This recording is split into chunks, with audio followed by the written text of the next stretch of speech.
간호사님, 수면 내시경 끝나고 같이 한잔 할래요? 놀랍게도 마취실 간호사들은 수면 마취에 들기 직전 환자들로부터 이런 말을 수도 없이 듣는다고 합니다. 서울 아산병원 현직 의사이자 130만 유튜브 구독자를 보유한 닥터 프렌즈의 권민관 교수는 이에 대해 수면 마취 직전 뇌가 경계심을 푸는 순간 무의식이 드러나기 때문이라고 설명합니다. 이처럼 사람의 뇌는 자신이 가장 안전하다고 느끼는 상황에서 평소에 숨겨왔던 본심을 모르는 사이에 드러내게 됩니다. 자, 본론으로 들어가 보겠습니다.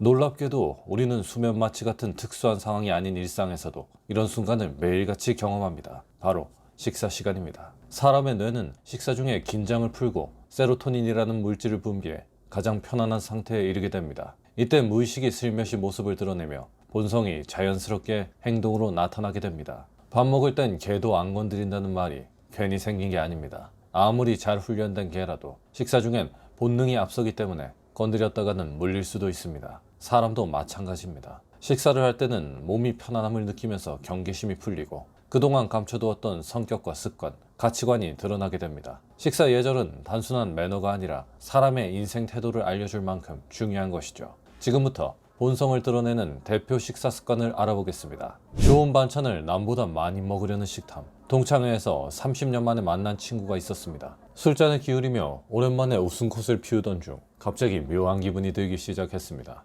그 친구는 갈비찜 중 큼지막하고 고기가 많은 조각을 우선적으로 집어 급하게 자신의 앞접시로 옮기는 것이었습니다. 처음엔 우연이라 생각했지만 회가 나와도 잡채가 나와도 이런 행위는 계속 반복됐습니다. 마치 저를 반찬을 두고 경쟁하는 경쟁자 취급을 하는 것 같았죠. 생각해보니 사실 그 친구는 과거에도 똑같았습니다. 학창시절에도 남보다 자신의 이익을 우선해 이기적으로 행동을 했었고 협력보다는 경쟁을 선택했었죠. 제가 오랜만에 그 친구를 만나본 것은 식탁이 바쁜 젓가락질 뿐이었지만 저는 그것만으로도 그 친구의 성격을 알 것 같았습니다. 저는 이제 그 친구를 더 보지 않습니다. 반찬을 덜어서 타인에게 건네는 사람. 다 함께 모인 식사 자리에서 누가 먼저 반찬을 덜어주는지 유심히 관찰해 본 적이 있으십니까? 어떤 모임에서든 말없이 작은 그릇을 챙기고 반찬을 나누는 사람이 있기 마련입니다. 자기 그릇보다 먼저 주변 사람들을 챙기는 그 행동은 단순한 친절함을 넘어섭니다. 그런 사람은 일상에서도 타인을 먼저 배려하고 공식적인 리더가 아니더라도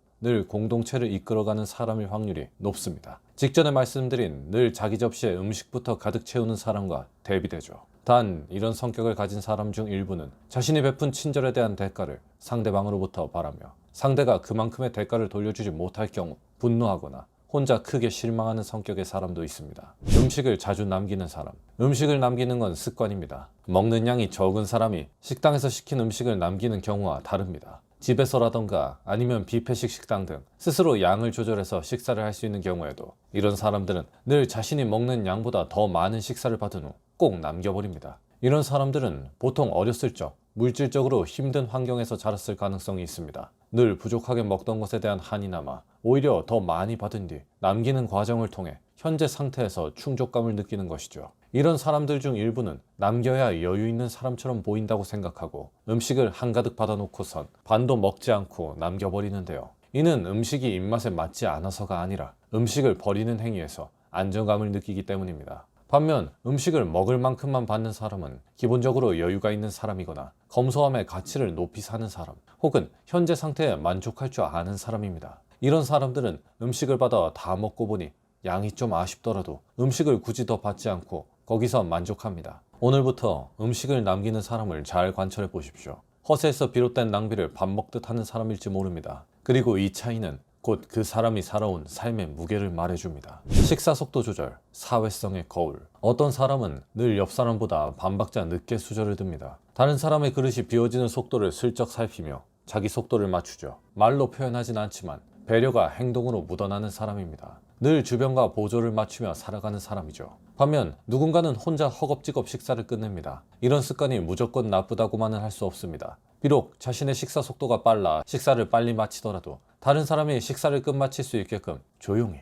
그리고 편안하게 기다려준다면 문제될 것이 없습니다. 그저 자신만의 속도에 충실한 사람일 뿐이죠. 그러나 그들 중 일부는 다른 사람을 기다리며 빨리 좀 먹으라는 무언의 압박을 넣기도 하며 심한 경우 먼저 식사 자리에서 일어나 딴짓을 하러 가버리기도 합니다. 식사 속도는 단순한 식습관이 아니라 공동체를 대하는 태도의 단면이기도 합니다. 조화를 중요시하는 사람인지, 자기 중심적인 사람인지 함께 밥 한 끼 먹어보면 금방 알 수 있습니다. 메뉴 선택 성향, 안정돼 모험. 늘 같은 메뉴만 고집하는 사람이 있습니다. 뭘 먹을지 고민하지 않아 편하지만 언제나 같은 자리에서 같은 맛을 찾습니다. 이런 사람은 대체로 삶에서도 변화를 꺼리고 익숙함과 안정감을 우선시합니다. 반대로 메뉴판을 한참 들여보다가 이건 뭐지? 라며 새로운 음식에 도전하는 사람도 있습니다. 실패할 수도 있지만 그 사람은 도전을 두려워하지 않습니다. 이런 사람은 낯선 나라로 여행을 떠나는 것도 마다하지 않고 퇴직 후에는 바리스타 자격증에 도전하거나 그림을 배우기 시작합니다. 새로운 맛에 대한 호기심은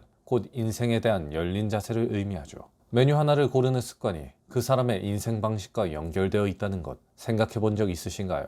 식사란 단순히 배를 채우는 시간이 아닙니다. 그 사람이 어떤 마음으로 살아왔고 무엇을 중요하게 여기는지를 가장 조용하게 드러내는 순간입니다. 젓가락질 하나, 반찬 고르는 순서 하나에 그 사람의 성격이, 성향이, 그리고 살아온 인생이 담겨 있습니다. 그래서 누군가를 정말 알고 싶다면 긴 대화도 깊은 사연도 필요 없습니다. 밥 한 끼면 충분합니다. 그 사람과 함께 식탁에 앉아 보십시오. 말하지 않아도 다 보일 겁니다.